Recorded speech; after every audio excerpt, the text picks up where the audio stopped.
Well, if we weren't doing those things, what were the things that we were doing?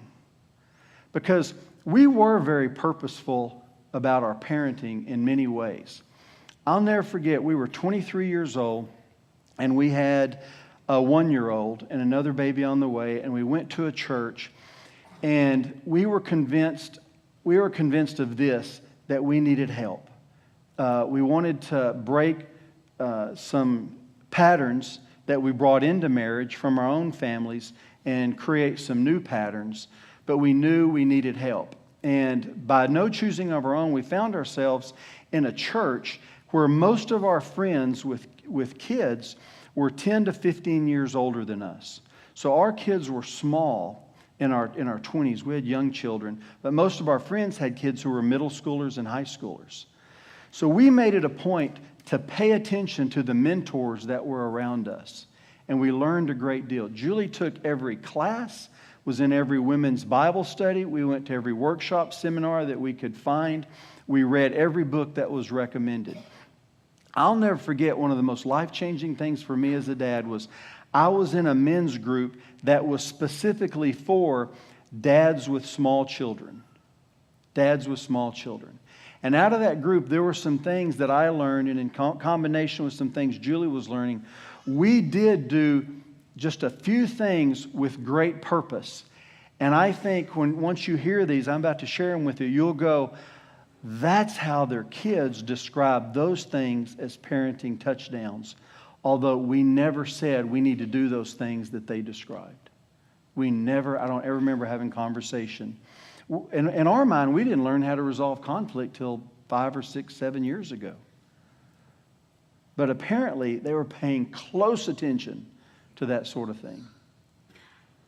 So what were the things we did?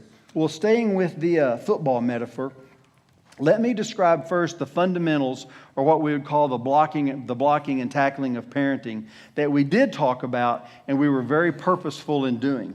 And before I tell you what that is and what those were, they're really rocket science. They'll be very hard to make application of in your own life. Not the case. Let me tell you something about those things. First of all, they're not glamorous. They're very routine, but they will require great purpose, great determination, great diligence, and great perseverance. And we all, as parents, whether your children are small or whether they're adult, we all have to be effective, not perfect, but effective at these fundamentals. And they look a little different at all of our kids, different ages. We have to be effective at these things, but not perfect. And I'll be as succinct and concise as I know how to articulate this. And here's the overriding principle for the blocking and tackling, and it's this. We as parents, I think I put it up here, we as parents must raise our children consistent with how he or she will have to behave in order to be successful in the real world or when they leave our home, when they emancipate. I had a Bible professor, and some of y'all have heard this story before. Juniors in high school, if there anybody here that's a junior in high school, they love this story. You know, I had a Bible professor who had 4 kids, and he said, among other things, he said, when my kids were seniors in high school, I gave them the freedom and the responsibility that they would have and be required of them as freshmen in college. So whatever decisions they were faced with making as a freshman in college, we allowed them to make as a senior in high school. And whatever responsibilities they were going to have as a freshman in college, we required them to do as a senior in high school. He said, because my hope was to see, are my kids mature enough to go off to school? Because if they're mature enough and they don't have a lot of foolishness in their heart, then that'll be a wise investment to help them and to see them go off to college. But if they make a bunch of mistakes with that much freedom, their senior year of high school, at least they'll do it in our home where we're available to love and care and see them through what appears to be additional need for maturity. So I always thought that rang true, and I brought that up to Julie, and I said, I want to do this. And she said, me too, until our kids got that age. And then we were scared to death. And we negotiated that we wouldn't do it their whole senior year, but we would start it when they were Christmas of their senior year. So half the year's over, half the year's. However, we started the responsibility the first of the senior year, and we gave the freedom the second part of the senior year. What do you have to do when you're a freshman in college? We have to, if you want to wear clothes that are clean, you have to wash them. So seniors in high school are washing their own clothes and everything that goes with that. Well, that principle caused us to back plan every year, all the way back to wherever they are now. If you remember Patrick's message last week, he says you got to accept your kids where they are and begin there. And although you don't parent with the end in mind, you do parent with emancipation in mind. So my wife's a kindergarten teacher, and her job is to prepare a kid for the first grade.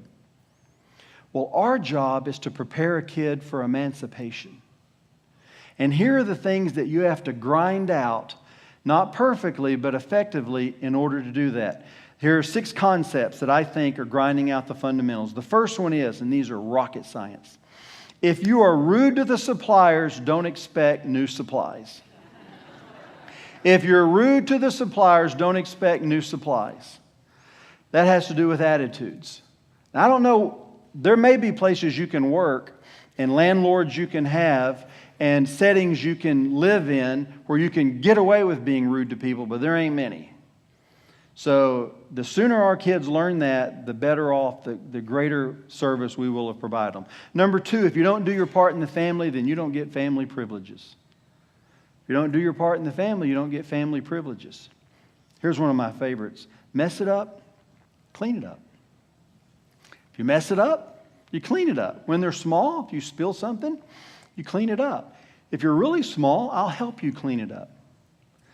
One of my favorite stories is when my youngest daughter was 16, she was in the car with her friend. Her friend was named Julie. And they were on Harlem Road, and they were following Julie's mom on Harlem Road. And behind them was Julie's brother, and his girlfriend was behind them.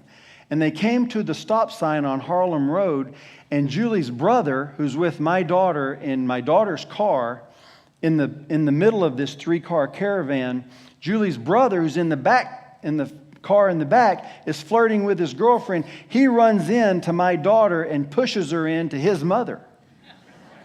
He got to pay for 4 bumpers on 3 different cars. He was not a bit surprised to learn that he had to pay for 4 bumpers on 3 different cars. Why? Because somewhere along the way, he was taught if you mess it up, you clean it up. So when you're little, listen y'all, small kids, small problems. Big kids, 4 bumpers. You start wherever. If you hadn't started, you start now. What's the 4th one? Abuse it, lose it. The 5th one is waste it, replace it. Waste it, replace it. Number 6, want more, pay the extra. If your kid comes to you and says, I want a car, you say, great, I want you to have a car. Can I have a car? Yes, you can have a car. You can have any kind of car you want.